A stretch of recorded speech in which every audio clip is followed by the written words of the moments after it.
Seorang pria pergi ke gunung untuk berburu dan melihat dua serigala sedang kawin. Dia pun tertarik dan secara paksa mengikat serigala betina di dalam gua. Setelah 2 hari 2 malam usaha keras pria itu, perut serigala betina itu benar-benar mulai membesar. Pria itu sangat gembira dan bingung apakah harus mencari dokter hewan atau bidan. Seorang pemburu tua yang lewat melihat kejadian itu dan berkata, "Hidupmu tidak akan lama lagi. Karena hasil persilangan manusia dan serigala pasti akan menjadi makhluk iblis. Dan iblis tidak memiliki kemanusiaan. Begitu lahir, ia akan membunuh ayah dan saudaranya."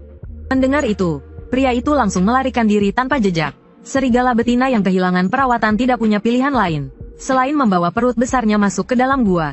Akhirnya, setelah mengandung selama 2 tahun, ibu serigala mengerahkan seluruh kekuatannya untuk melahirkanku. Dia membungkusku dengan tubuhnya yang berbulu lebat dan menyusuiku dengan air susunya. Namun saat itu adalah musim dingin yang sangat dingin. Jika aku terus dibesarkan oleh ibu serigala, aku pasti akan mati kedinginan. Ibu serigala segera meraung ke arahku beberapa kali. Ibu serigala melihatku dan kakek itu sejenak, kemudian berbalik dan masuk ke dalam hutan. Namun aku tidak pernah menemukannya. Sebaliknya, saat turun gunung, aku merasa heran dengan kejadian ini. Ketika aku membawa hasil buruan itu pulang, guruku hanya mengelus kepalaku, seolah-olah dia tahu bahwa aku tidak akan kembali dari gunung dengan tangan kosong.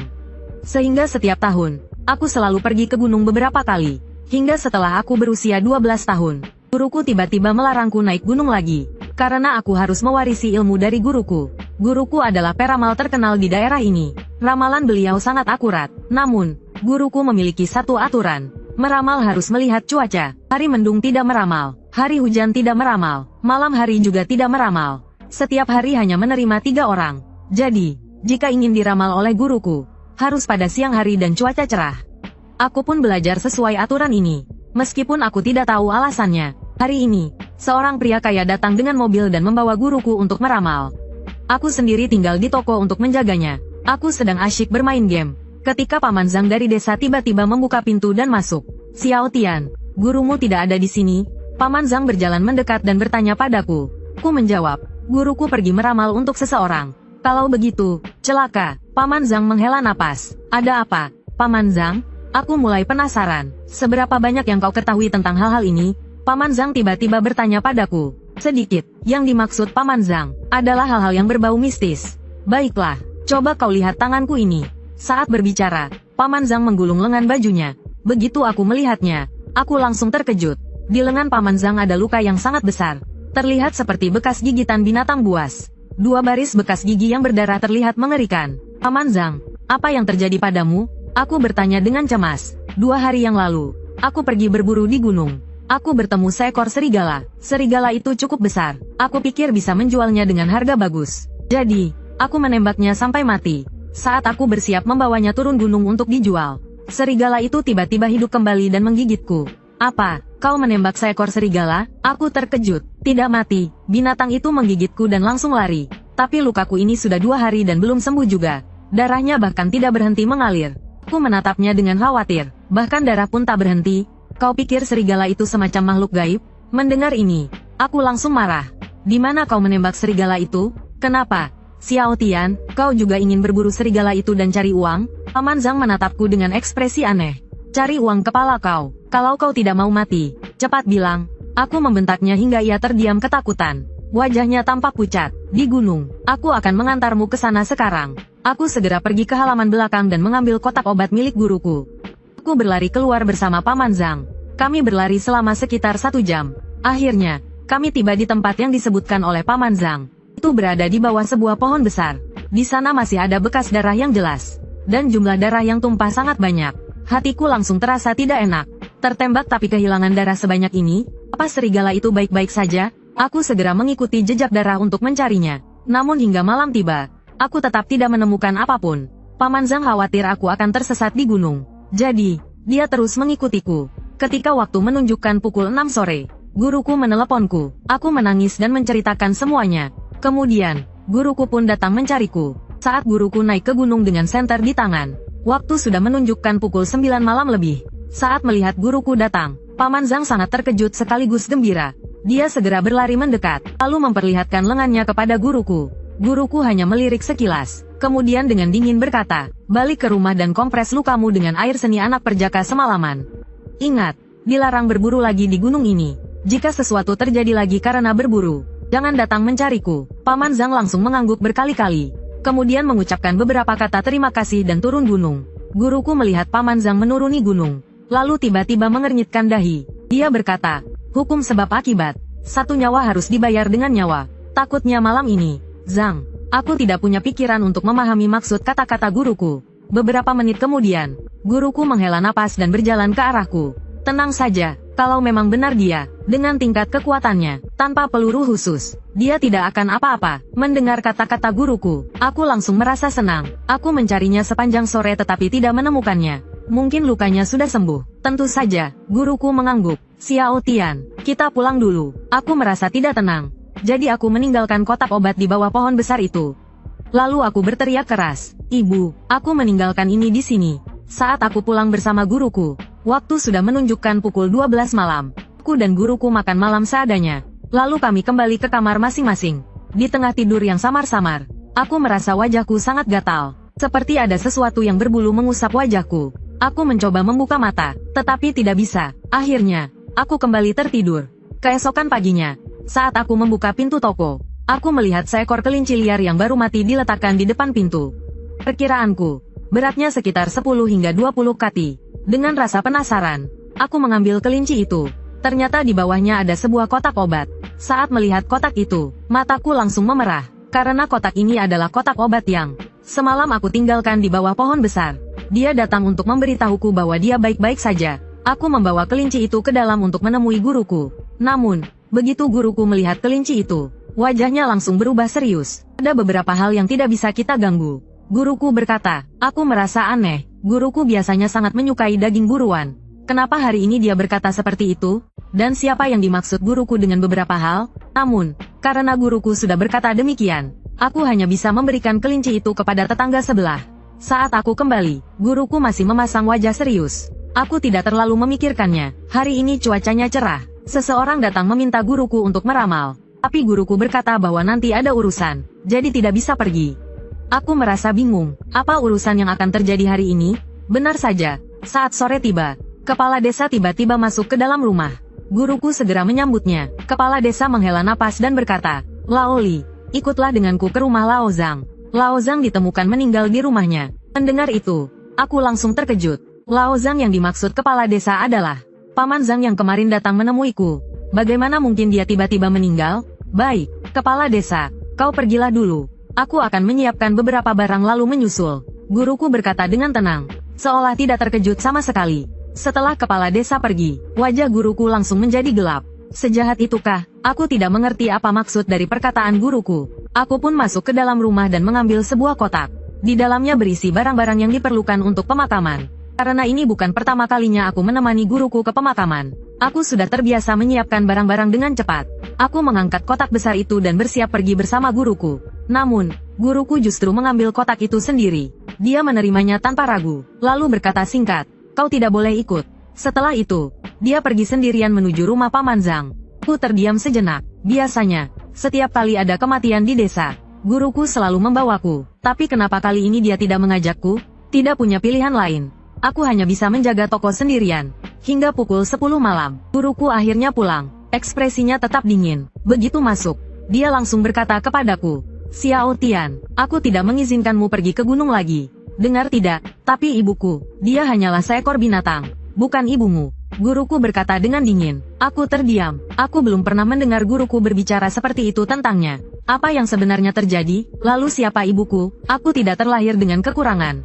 Tapi kenapa ayah dan ibuku meninggalkanku? Lagi pula, mereka meninggalkanku di salju. Itu tidak berbeda dengan membiarkanku mati kedinginan. Guruku menghela napas dan berkata, Xiao Tian, ada beberapa hal yang akan kau pahami nanti. Paham, aku rasa aku tidak akan pernah memahaminya. Keesokan paginya, guruku pergi mengurus pemakaman Paman Zhang. Aku tetap tinggal di toko sendirian. Hari ini cuacanya mendung. Orang-orang yang tahu aturan guruku tidak akan datang.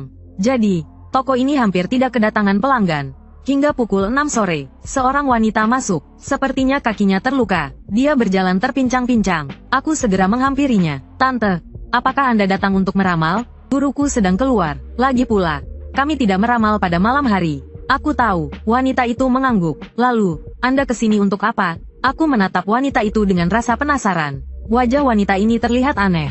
Menurut ilmu membaca wajah berdasarkan 12 rumah kehidupan, istana takdir wanita ini, bagian dahinya sangat menonjol. Itu adalah tanda kehidupan panjang. Namun yang aneh adalah ada bekas luka di tengah alisnya. Luka itu secara tak terlihat memutus takdirnya. Hal ini bisa memperpendek usianya. Selain itu, luka tersebut juga menandakan bahwa dia akan menghadapi bencana dalam waktu dekat. Tidak ada apa-apa, kakiku terluka, bisa bantu mengobatinya? Sambil berbicara, wanita itu menggulung celana panjangnya, menampakkan luka yang membengkak sebesar kepalan tangan. Di tengahnya ada lubang sebesar jari kelingking. Darah bercampur cairan terus mengalir keluar. Ini luka tembak. Aku berjongkok untuk memeriksa lukanya. Aku menemukan bahwa peluru di dalamnya belum dikeluarkan. Tante, pelurunya masih ada di dalam. Aku juga tidak punya obat bius di sini. Bagaimana kalau aku antar Anda ke rumah sakit? Tidak perlu. Aku datang ke sini khusus untuk mencarimu. Tolong bantu aku mengobatinya. Wanita itu menggelengkan kepala. Aku berkata dengan cemas. Tapi aku tidak punya obat bius. Aku takut Anda akan. Sebelum aku selesai berbicara, wanita itu langsung berkata, tidak masalah. Melihat tekadnya yang kuat, aku hanya bisa menguatkan diri dan mengambil pisau kecil dari kotak obat. Aku memanaskannya dengan korek api, lalu membedah lukanya sedikit. Tante, harap tahan sedikit. Segera lakukan saja. Wajah wanita itu tetap tanpa ekspresi. Aku tidak punya pengalaman dalam menangani luka seperti ini. Saat peluru akhirnya berhasil dikeluarkan, darah sudah menggenang di lantai. Setengah jam kemudian, aku membalut luka tembak wanita itu dengan kain kasa. Aku juga menaburkan ramuan khusus yang dibuat oleh guruku. Wanita itu lalu berdiri dan berjalan keluar. Aku pikir dia akan langsung pulang. Tapi yang tidak kuduga, dia justru masuk kembali sambil membawa 2 ekor kelinci liar yang sudah mati. Aku bertanya dengan heran, Tante, ini untuk apa? Makanlah. Kalau tidak cukup, aku akan membawakan lebih banyak nanti. Wanita itu menatapku dan berkata. Aku segera menggelengkan kepala. Tidak perlu. Tante, bawa saja pulang dan makan sendiri. Kalau aku mau makan, aku bisa mendapatkannya kapan saja. Kau suka daging babi hutan? Lain kali aku akan membawakanmu seekor babi hutan. Wanita itu melanjutkan perkataannya. Aku buru-buru menjawab. Benar-benar tidak perlu. Kau tidak mau menerima pemberianku? Mata wanita itu sedikit menyipit. Suaranya sedikit berubah. Sepertinya dia terkejut. Mendengar kata-katanya, aku semakin bingung. Wanita ini bukan penduduk desa kami. Kenapa dia berbicara seolah sering memberiku sesuatu? Aku hanya bisa berkata dengan pasrah. Tante, aku hanya memberikan perawatan sederhana. Tidak perlu repot seperti ini. Wanita itu menatapku dalam-dalam. Tanpa mengatakan apa-apa, dia berbalik dan berjalan keluar. Aku melihat genangan darah di lantai. Baru saja aku hendak mengambil pel untuk membersihkan tempat itu, guruku tiba-tiba masuk dari luar. Begitu melihat darah di lantai, ekspresinya langsung berubah, dan dia berlari ke arahku. Xiao Tian, siapa yang baru saja datang? Seorang wanita berusia sekitar 40 tahunan. Aku menjawab dengan jujur. Guruku menyeringai dingin. Wanita apa? Itu ibumu yang datang menemuimu. Mendengar kata-kata guruku, aku langsung merasa sangat terkejut. Ternyata wanita tadi adalah serigala betina yang menyusuiku saat aku kecil. Guruku segera berjalan mendekat. Apa yang dia katakan padamu tadi? Hatiku terasa berdebar. Ibuku benar-benar datang menemuiku. Tapi kenapa dia tidak langsung mengatakannya? Aku menceritakan semua yang dikatakan ibuku, tanpa melewatkan satu kata pun. Guruku tertawa dingin, lalu menatap keluar. Manusia punya jalan manusia. Iblis punya jalannya sendiri. Jika kau benar-benar menginginkan yang terbaik untuk Xiao Tian, jangan datang lagi. Suara guruku terdengar tegas. Aku menatap gugup ke arah pintu yang gelap. Entah ini hanya perasaanku, tapi aku merasa ada sepasang mata menatapku lama sekali dari dalam kegelapan. Setelah sekian lama, tatapan itu menghilang. Sejak hari itu, aku pikir ibuku tidak akan pernah datang lagi. Di depan toko juga tidak pernah ada kelinci liar lagi. Hingga suatu siang, kepala desa tiba-tiba masuk dengan wajah panik. Begitu melihat kepala desa datang, guruku segera menghampirinya. Ada apa? Tukang kayu Chen di ujung desa meninggal. Laoli, bantu urus pemakamannya. Guruku mengangguk. Bagaimana tukang kayu Chen meninggal? Kepala desa menggelengkan kepala dan berkata, aku juga tidak tahu pasti. Kepala desa, jika ada sesuatu, katakan saja langsung. Guruku berkata. Mendengar kepala desa berbicara seperti itu, rasa penasaranku semakin besar. Dengan suara gemetar, kepala desa berkata, sepertinya dia tidak mati dengan sendirinya, juga bukan dibunuh oleh manusia. Tapi apa? Aku langsung bertanya. Kepala desa melanjutkan, dia dibunuh oleh sesuatu, seperti binatang buas. Wajah guruku langsung berubah. Tanpa berkata apa-apa, dia mulai menyiapkan barang-barang pemakaman. Kemudian dia berjalan keluar bersama kepala desa. Aku ingin ikut, tetapi guruku menoleh ke arahku. Dia menatapku dengan ekspresi menyeramkan. Tetap di toko. Ingat, jika binatang itu datang lagi, katakan padanya, jika dia terus melakukan ini, dia akan menerima hukuman dari langit. Setelah berkata demikian, guruku langsung pergi. Aku berdiri terpaku di tempat. Bahkan aku tidak tahu harus berbuat apa. Apakah tukang kayu Chen juga dibunuh oleh ibuku? Aku duduk di toko dalam kebingungan. Saat akhirnya aku tersadar, hujan mulai turun di luar. Aku melihat jam, ternyata sudah pukul 8 malam. Aku khawatir guruku tidak bisa pulang. Aku buru-buru menutup toko, lalu membawa payung besar dari rumah untuk menjemput guruku di rumah tukang kayu Chen. Sebenarnya, yang lebih ingin kulihat adalah bagaimana sebenarnya tukang kayu Chen meninggal. Tak lama, aku tiba di rumahnya. Ruang duka telah didirikan di ruang tamu rumahnya. Jasad tukang kayu Chen terbaring di atas dua bangku panjang, ditutupi dengan selembar kain putih.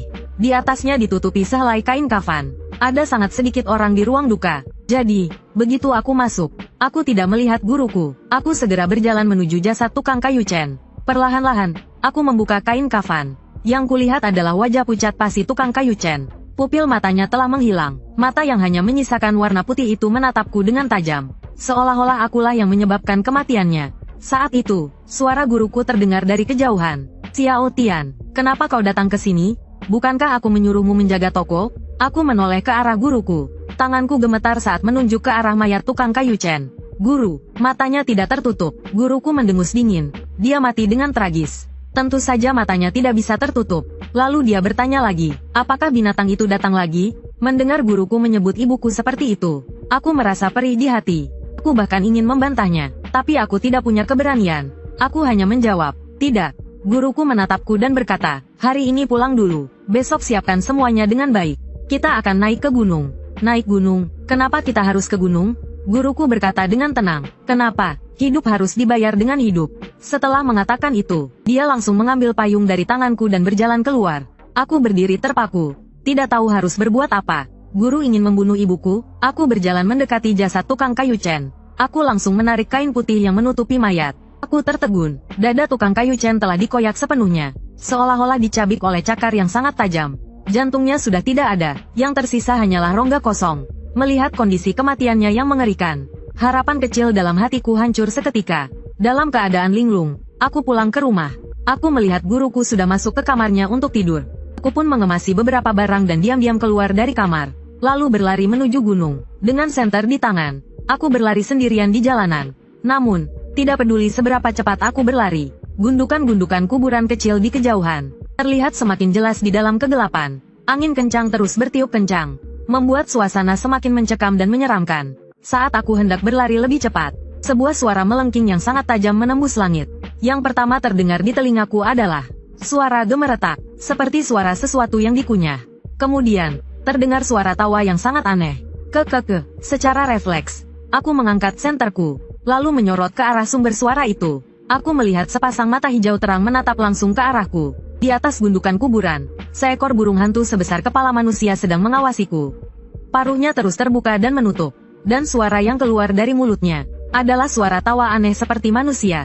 Tatapan burung hantu itu membuat bulu kudukku berdiri. Aku segera mengambil batu dan melemparkannya ke arah burung hantu. Burung hantu itu mengeluarkan beberapa suara lalu terbang menghindar. Aku bersiap melanjutkan perjalanan. Namun, tiba-tiba aku mendengar suara lain. Batu yang kulempar tadi tampaknya mengenai sebuah papan kayu. Tapi, kenapa ada papan kayu di kuburan ini? Aku segera mengarahkan senter ke sana. Ternyata itu adalah nisan yang baru saja didirikan. Di atasnya tertulis nama Zhang Shouquan. Bukankah ini kuburan Paman Zhang yang baru saja meninggal? Aku ingin memberi penghormatan dengan membungkuk. Tetapi cahaya senternya menyorot ke belakang nisan. Tampaknya ada sebuah lubang di sana. Aku segera berlari mendekat. Saat melihat lebih dekat, aku terkejut mendapati kuburan Paman Zhang telah digali. Peti matinya yang berwarna hitam kini terlihat jelas. Dan batu yang tadi kulempar tampaknya jatuh di atas peti itu.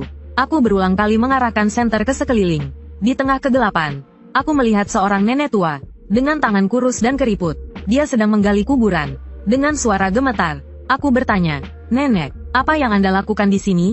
Nenek tua itu menoleh padaku. Dengan suara melengking, dia berkata, "Aku lapar, aku mencari makanan." Setelah berkata demikian, dia melanjutkan menggali kuburan Paman Zhang dengan tangannya yang kurus. Tapi, ini kuburan Paman Zhang. Apa yang bisa dimakan di dalam sana? Aku mengambil sepotong roti dari dalam tas, lalu menyodorkannya padanya. "Nenek, makan ini saja. Ini enak." Nenek tua itu tampak tidak sabar dan berkata, makanan kering seperti itu tidak enak. Singkirkan, jangan ganggu aku. Liu Pozi. Dia kembali menggali kuburan dengan tangannya. Aku menggertakkan gigi dan berkata, nenek, jangan panggil aku nenek. Kalau mau panggil aku Liu Pozi. Nada suara nenek tua itu sangat kasar. Tiba-tiba, dia mendongakkan kepalanya. Tatapannya tajam mengarah padaku. Menarik, kau pasti anak yang diselamatkan oleh Hui Meizi dulu, kan?